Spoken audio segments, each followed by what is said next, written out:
Hey guys, and welcome back to Elevate Legal. My name's Maya and I've been working on this video series. I hope you've been finding it super useful so far. In this expansion video, I'm going to talk about a distinction that a lot of students find confusing, and that is the distinction between a directions hearing and a committal hearing. These are both pre-trial procedures, but it's something that students have got wrong year after year on exams, and that assessors are reporting year after year that they're disappointed with. So what that means is it's likely to come up again, and we want to make sure that if it does, we're prepared to answer any question they throw at us. Today, I'll run through some answers to make sure we're up to speed on the difference between these two procedures and show you how to structure shorter responses when you're answering a legal paper. Firstly, though, let's have a quick look at what the difference is between a directions hearing and a committal hearing. Firstly, a directions hearing is a civil procedure, and it only happens before a civil trial. Directions hearings are when the parties come before a judge, and the judge will give instructions and orders that are to be undertaken before the trial commences. These orders might be on things like undertaking compulsory mediation, they may be setting a date for discovery to occur, serving defences, filing, providing witness statements, all those kinds of things that have to be done before a trial happens. Then, on the other hand, we have our committal hearings, and committal hearings are criminal procedures. These happen before an indictable offence goes to trial, and this happens in the magistrate's court. What happens at the committal hearing is that the prosecution is required to present their evidence, and the magistrate decides whether there is enough evidence to return a guilty verdict at trial. If there is enough evidence to return a guilty verdict, then the case will continue on. However, if there isn't, it will be discontinued and the case will stop there to avoid unnecessary burdens on the court system, but also unnecessary injustice on a potentially innocent defendant. They are very different things, but students get them confused. What I want to do now is go through a couple of questions to make sure we can apply this theory in practice on exam day. And we'll start off with question 6A from the 2012 paper. Question 6A, describe one purpose of a directions hearing in a civil proceeding. The first thing we'll do here is highlight the verb. Now we know from our verb glossary that describe means to supply a detailed account. That's fairly straightforward, and the 2 marks means it doesn't need to be too detailed, but enough to give a little bit of substance. Next, what we'll do is highlight the key words. We've got one purpose and directions hearing. Civil proceeding is just a hint to you guys to know that it is a civil procedure.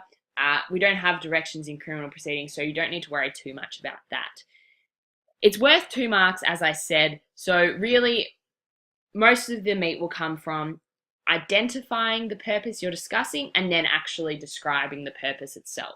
So let's have a look at what I've written for this question. Firstly, I've said one purpose of a directions hearing is to prompt an effective and timely resolution of the dispute. So in that sentence, all I've done is identified the purpose that I'm talking about. Then I've gone on to say, during directions hearings, the parties meet before a judge to clarify the issues of the dispute and set timelines for pretrial tasks such as discovery. In that sentence, I've done something that's really important in a description, and I've provided details of directions hearings to support the purpose I'm talking about. That is necessary to firstly show the examiner you know what a directions hearing is, but to give context to the purpose you're discussing. Then my last sentence, in doing so, directions hearings aim to ensure that the case is well prepared and the actual dispute clearly defined, allowing a more efficient resolution. That sentence is really just expanding on the purpose and expanding on how the purpose is achieved and going a little bit more in depth about that purpose. That is all you need to do in a question like this. So those 3 things: identify the purpose, provide enough details about the concept, here a directions hearing, to support that purpose, and then further expand on the purpose. Quite simple, but exactly what you need to write for this question. Now let's have a look at a question about committal hearings, and for this one I've chosen 7B from the 2015 paper. 7B said, discuss the extent to which a committal hearing could achieve one of the elements of an effective legal system. Again, the first thing we want to do here is highlight the verb that is going to dictate how we respond, and here that is discuss. Discuss means we need to consider the arguments for or against here, how the committal hearing could achieve an element of an effective legal system and how it may not achieve that element of the effective legal system. Then we can highlight the other key words. Here we've got committal hearing, one of the elements of an effective legal system. This question was worth 4 marks, so it's a slightly more in-depth discussion than the question we looked at previously, but again, it's not one of those long questions, so we don't need an introduction, we don't need a conclusion. What I would suggest though is doing an introductory sentence and a conclusion sentence as well, just to round off the discussion that you have. Okay. For a quick plan for this one, again, because it's not a long question, it's not necessarily to do an in-depth plan, but a quick plan never hurts. And what I would say is first we need to decide which element of the effective legal system we're going to look at. I'm going to look at timely resolution of disputes.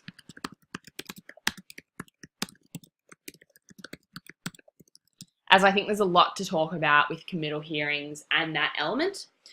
And what I would suggest is for paragraph 1, you talk about how a committal hearing does achieve that.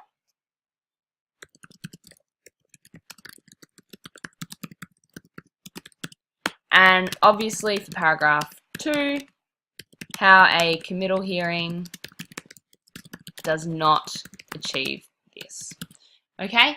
So we want to have a look at both sides, and again, the introductory sentence and a sentence to conclude as well. So let's have a look at the answer that I've written down here.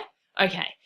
Firstly, I have done that introductory sentence. So a key element of an effective legal system is the timely resolution of disputes. That's introducing what I'm talking about.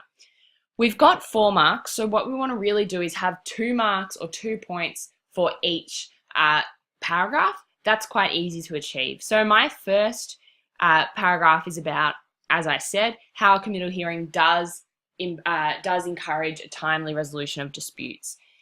One purpose, and we'll continue here, one purpose of committal hearings is to ensure that cases that do not have enough evidence to return a guilty verdict do not go to trial.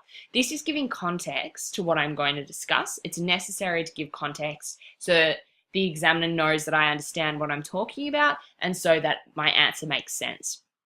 Okay, I'm saying this element of committal hearings encourages a timely resolution of disputes as it reduces the amount of cases going to trial, therefore reducing the backlog and waiting times and causing offenders to be tried more quickly. So here, the element of the committal hearing that I'm talking about is the fact that cases without enough evidence don't go to trial, and that's how it affects the timely resolution of disputes. That's 1 mark. Similarly, the hand-up brief method reduces the time spent examining witnesses, making the committal hearing itself more efficient and again reducing the amount of time taken to resolve the case. There's the 2nd mark, looking at the hand-up brief method, which by using written evidence is much faster than the traditional method of oral evidence from the witnesses. 2nd paragraph is on how a committal hearing detracts from timely resolution of disputes. And I've made that very clear in this first sentence. Committal hearings can, however, impede the timely resolution of disputes. Then I've gone on to say, this pretrial procedure adds yet another step to the criminal process, which lengthens the time a defendant will spend in court. And that's my 1st mark for this paragraph. Similarly, the traditional method of oral evidence and cross-examination can take a considerable amount of time, particularly where the evidence is complex. So although hand-up brief method does happen, traditional method of oral evidence also occurs, and that is quite a lengthy process. Then I continue, as a result, although committal hearings may aim to deal with cases in a timely manner, this process often creates greater delays and impedes the efficient resolution of disputes. And that is my concluding sentence to sum up everything I've said and sum up my opinion on this point. Again, it's not a particularly long answer, and I've linked you to both of these answers so that you can have a look at them yourselves, but it's key to make sure we're looking at how we're going to structure our answer, how we're going to make sure the paragraphs are well organised, and make sure that we're hitting on the marks for every single question we do. Every mark you want to be making 1 point, and this is the best way to go about it. So that is really a very brief but accurate summary of the difference between directions hearings and committal hearings, and that's all we have for today. But make sure you're still watching the core episodes to keep up to date, and if you need a little bit more explanation, you know where to find these expansion videos. Thanks guys, and good luck. I'm Maya, and this is Elevate Legal.